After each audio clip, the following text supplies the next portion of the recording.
Support comes from Gemma, architects, planners, and designers seeking to bring joy to their clients and communities. Details at gemastl.com.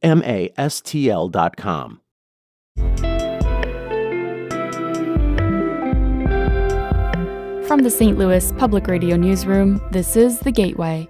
It's Tuesday, June 10th. I'm Ola Kuziz. Former Illinois House Speaker Michael Madigan will be sentenced this week on multiple corruption charges.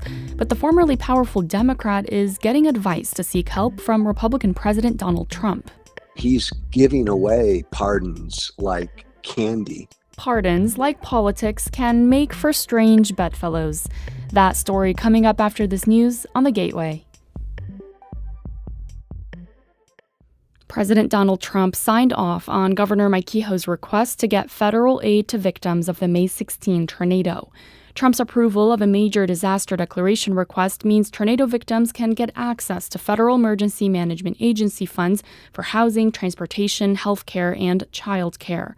But since hundreds of FEMA employees either retired or were fired since Trump returned to office, St. Louis Mayor Kara Spencer says the city is expected to play a major role in educating people about applying for aid. We do anticipate that we're going to play an active role. We're going to be required to play an active role, and we are positioning ourselves to be ready to play that active role. The state and city are also preparing to spend hundreds of millions of dollars for tornado victims. Juan Baltazar was one of 5 people who were killed in last month's tornado.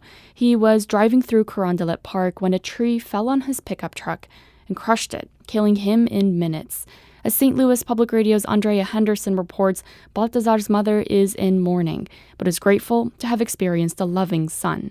As soon as Juana Gonzalez heard about the death of her son, Juan, she immediately hopped on a bus from Piedras Negras, Mexico to St. Louis to be with her grandchildren and daughter-in-law. Gonzalez speaks Spanish, so we used an online translator to speak to one another. She said she talked to him every day and she's still waiting for him to call. Que todo el tiempo me hablaba, a todas horas me hablaba. Ahora todas las mañanas le digo, hijo, estoy esperando tu llamada. Llámame, hijo. Gonzalez says she's still in disbelief and she wishes it was all a dream.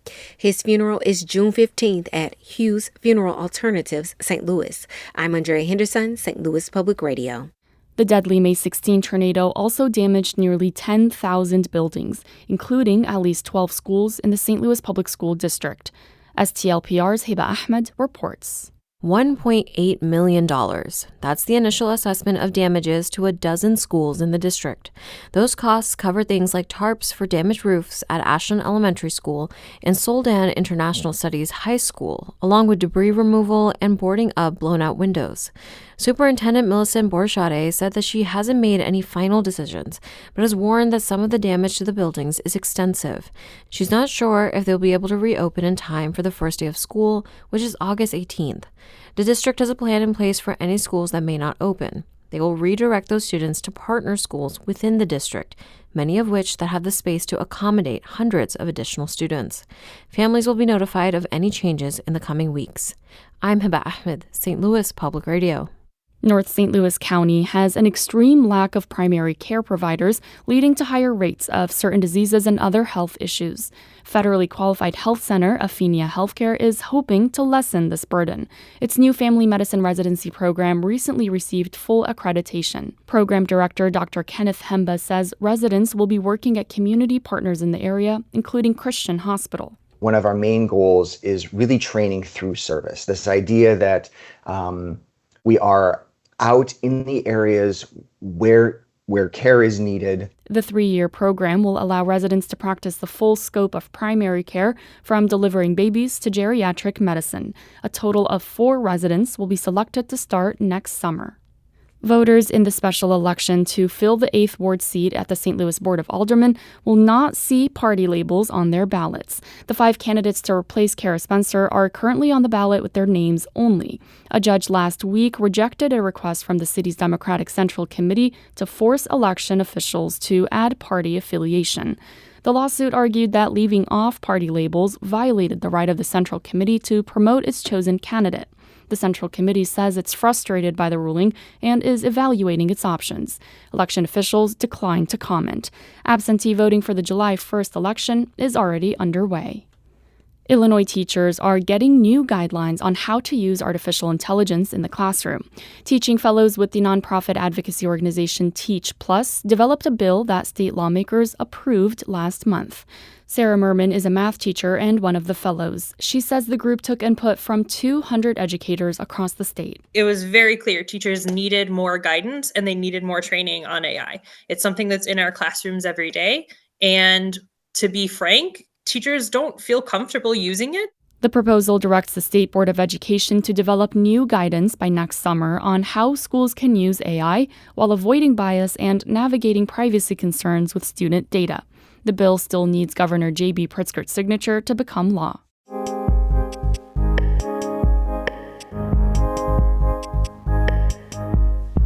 The decade-long criminal pursuit of former Illinois House Speaker Michael Madigan finally comes down to this. On Friday, a man once regarded as the state's most powerful politician will be sentenced for multiple corruption convictions. If Madigan gets a long prison term, could his next step be to seek relief from President Trump? Reporters John Seidel and Dave McKenney tried to find out. Former Illinois Governor Rod Blagojevich knows what Madigan is up against now. Blagojevich got 14 years for multiple corruption convictions, and Madigan is looking at more than a dozen years if prosecutors get their way. The two have been bitter rivals, considering how the ex-speaker launched impeachment efforts against Blagojevich 16 years ago. But now, Blagojevich says he carries no ill will toward Madigan and only offers his empathy.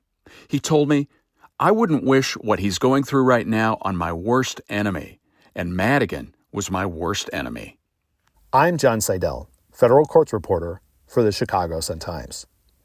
Madigan's expected to face federal judge John Blakey this Friday. The sentencing will cap the most expansive corruption investigation in Chicago since Blagojevich. But things have changed a lot in the past decade, and even in the last few months, starting with a president aggressively undoing convictions and prison terms with the stroke of his pen. Earlier this year, Trump granted Blagojevich a pardon he didn't expect. And in late May, Trump commuted the federal prison term of Gangster Disciples co-founder Larry Hoover. Madigan's legal team won't say if they're also trying to get the president's attention, and there's nothing to suggest that anything's afoot. So I asked Chicago defense lawyer Michael Ettinger, who once represented Blagojevich's brother in federal court, what he would do if he were Madigan's attorney. Would he seek clemency for Madigan? Immediately. Because of Trump's mindset right now and what some prosecutors and judges tried to do to him. I don't think I'd wait an hour till after sentencing before I'd file it. Ettinger says Madigan's crimes only involved people getting paid to do little or no work, not something where someone died or lost their life savings. And in the political world, some also question whether Madigan's next move might be to petition the White House. Political podcaster Joe Walsh was a one-term Northwest suburban Tea Party Republican congressman. He's anti-Trump and a recent convert to the Democratic Party. Walsh never directly interacted with Madigan, but he says the partisan congressional maps that Madigan blessed drove him from Congress in 2012. Walsh says it's entirely plausible that Madigan would want to get his case before Trump. He's giving away pardons like candy now, like we've never seen. And he's easily influenced by people who've been loyal to him and who get to him. So if Madigan can find somebody like that, it's utterly believable that that would happen. Walsh says Blagojevich could get Trump's attention. That would be one of the most unforeseeable, table-turning situations in Illinois politics in decades, because Madigan significantly hindered Blagojevich's legislative agenda as governor, and it was Madigan who pushed to drive Blagojevich permanently from state office after his FBI arrest. Blagojevich won't say whether Madigan's camp has asked for his help winning an audience with Trump. Saying anything about that, he says, would be inappropriate ahead of Madigan's sentencing. But Blagojevich did offer this. Desperate times call for desperate measures. Just how desperate the 83-year-old Madigan turns out to be might hinge on whether he has to stay in prison until his mid-90s. I'm John Seidel. And I'm Dave McKinney.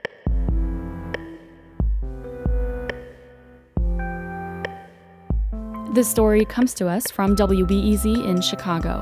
The Gateway is a production of St. Louis Public Radio, a listener-supported service of the University of Missouri, St. Louis. Music is by Ryan McNeely of Adult Fur. I'm Arla Kuziz, and from the St. Louis Public Radio Newsroom, this has been The Gateway.